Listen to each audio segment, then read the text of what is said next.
This is Bangladesh. It's probably not a country you've heard a whole lot about. Maybe that's because it's kind of hard to see on a map. Geographically speaking, Bangladesh is a small place, about as big as the state of Illinois. But when it comes to population, Bangladesh is the 8th largest country in the world, with 170 million people. That's 25 million more people than all of Russia.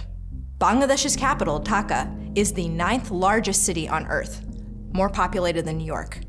But a few decades ago, Bangladesh wasn't officially called Bangladesh. It was actually a wing of another country, Pakistan, and it was called East Pakistan. And there's a really terrible story about how it got there. A subcontinent larger than the whole of Europe becomes two self-governing dominions within the British Commonwealth of Nations. In 1947, as British India was becoming independent, the British government announced the subcontinent would be split in two.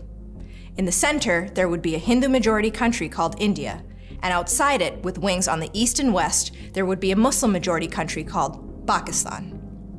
East Pakistan was populated mostly by Bengalis, people from this big region here, which had been split between east and west in the partition.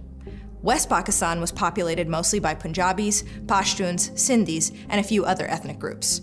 Separated by over 1,000 miles of Indian territory and demographically and culturally split between groups from opposite ends of South Asia, this was a really weird arrangement. In the years following independence, it turned out not to work too well for people in the East. Even though East Pakistan had most of the country's population, they were shut out of the levels of power. The central government was dominated by people from the West. The real power in the country was the armed forces, and Bengalis only constituted about 5% of all military personnel. East Pakistan was treated as an internal colony of the West. The export earnings of its agrarian industries were siphoned off by the central government, and the region was neglected in terms of spending. And there was no better symbol of the East's subservient position than language. Because even though East Pakistan was a majority of the country's population, its most common language, Bengali, was given no federal status. Bengali speakers were treated like second-class citizens. So in 1970, Pakistan held national elections, overseen by a military dictator named Yahya Khan. And it was on the basis of this inequality between East and West that a Bengali nationalist party called the Awami League swept the election. Led by a charismatic guy named Sheikh Mujibur Rahman, the Awami League won an outright majority, not just in East Pakistan, but in all of Pakistan. Rahman was set to become prime minister of the entire country. But to the Pakistani government, that wasn't acceptable. Yahya Khan thought that a Bengali party couldn't be allowed to form a government, so he refused to accept the results. Of course, this did not go over well in East Pakistan. The bitterness of poverty and resentment in East Pakistan erupted today in a kind of civil war. Sheikh Mujibur Rahman, the leader of East Pakistan, declared the region an independent republic, which he said will be called Bangladesh.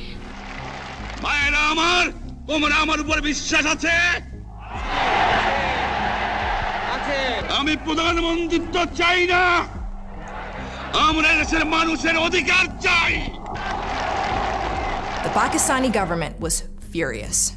So the next night, they launched their response, a campaign they called Operation Searchlight. They branded it as a program of pacification to calm the situation and return things to normal. But their real plan was different. Mass murder on an unimaginable scale.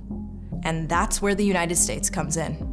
Bangladesh was not just another story about the problems of post-colonial states and artificial borders. This was a story that took place on an international scale. It became a violent theater of the Cold War, one in which America played an active role. Yahya Khan was a close ally of America's president, Richard Nixon.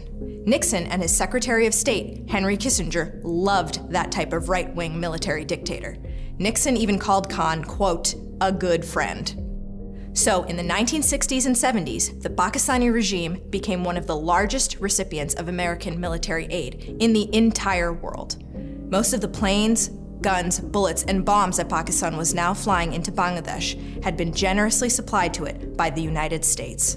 And with those American weapons, Pakistan unleashed a campaign of absolute terror, today recognized as one of the most ruthless genocides of the entire 20th century. Now West Pakistan, which also has most of the army, is trying to crush the revolt. There are reports of many casualties in Dhaka and other East Pakistan cities. When they arrived in Bangladesh, Pakistan soldiers put the city under strict martial law. Rahman was arrested, and any Bengali thought to support him was murdered. Yahya Khan personally gave the orders. "Kill 3 million of them," he said, "and the rest will eat out of our hands." Dhaka became a particularly gruesome sight. Huge sections of the city were bombed. Pakistani soldiers set older parts of the city on fire with flamethrowers or bulldozed entire blocks flat. At the university, soldiers massacred students and teachers. Within a few weeks, about 75% of the population of Dhaka had fled. But the Pakistani military didn't just stop there. The Pakistani army and its collaborators went into the villages. People say the soldiers went wild, that they chose people at random, women, men, babies, shot and ran them through with bayonets. All the women, the people say, were raped before they were killed, and their husbands and children were made to watch their mother's degradation. The numbers are staggering. At least 300,000 Bangladeshis were murdered, and perhaps as many as 1 or 2 million. Between 200,000 and 400,000 Bangladeshi women and girls were raped. About 10 million people fled into India in just a few weeks, one of the largest and most sudden movements of refugees in human history. A World Bank mission found that in every district, there were villages which have simply ceased to exist.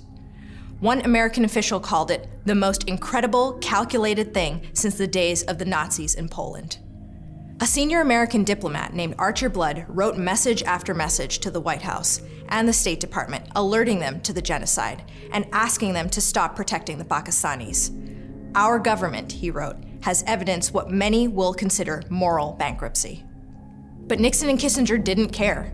"That consul in Dhaka," Kissinger said, "doesn't have the strongest nerves." Archer Blood's telegram got thrown in the trash. So as Pakistan was destroying Bangladesh with American weapons, Nixon and Kissinger knew exactly what was going on. And they weren't angry. If anything, they were impressed. The use of power against seeming odds, Kissinger says, pays off. That was partly because of Cold War power politics. After all, Pakistan was an anti-communist partner and Pakistan's neighboring rival, India, seen as a Soviet ally. So Pakistan was an essential outpost for US interests, and its actions couldn't be opposed. And Nixon and Kissinger also held really racist views that led them to ignore the killings. What Nixon had to say about Indians in one White House conversation. Undoubtedly, the most unattractive women in the world are the Indian women. Most Muslims, sexless, nuts people. I mean, people say, what about the black Africans? The godless Indians, apathetic. When one American diplomat suggested cutting off aid to Pakistan to stop the genocide, Nixon put it bluntly, "I wouldn't do that to help the Indians. The Indians are no goddamn good." What Indians really need, Nixon said, is a mass famine. Kissinger agreed. He added, "They are a scavenging people." So Nixon and Kissinger stepped up aid to Pakistan. They illegally transferred more American weapons into the hands of Pakistan through American allies like Jordan, Iran, and Turkey. The United States even made an implicit threat toward India not to intervene by moving a nuclear aircraft carrier into the Bay of Bengal on the coast of Bangladesh. And as America assisted the genocide, the situation escalated. With so many Bengali refugees flooding across the border, India had to intervene. The Indian government gave its support to pro-independence Bangladeshi rebels fighting the Pakistani army. Pakistan responded by launching an attack on the Indian Air Force, and the situation turned into an all-out war. But with Indian intervention, that war ended in just 2 weeks. Pakistan surrendered and Bangladesh became an independent country. Yahya Khan resigned in disgrace. Rahman was freed and became the first president of the independent nation of Bangladesh. The memory of what happened there may already be growing dim in many of us, but what did happen there will never be forgotten by the people of Bangladesh, especially the women. But in Pakistan, there was never any trial of the war criminals. People who had carried out the genocide got away with it. The generals and politicians who had planned it remained dominant in national life. Even in Bangladesh, many people who had collaborated in the genocide continued to be prominent in public life, becoming businessmen and politicians. And two of the biggest collaborators in the genocide, Henry Kissinger and Richard Nixon, were never tried or held responsible for their role in Bangladesh. They had knowingly facilitated a genocide, had joked about it, had spoken positively of its leaders, and they got away with it.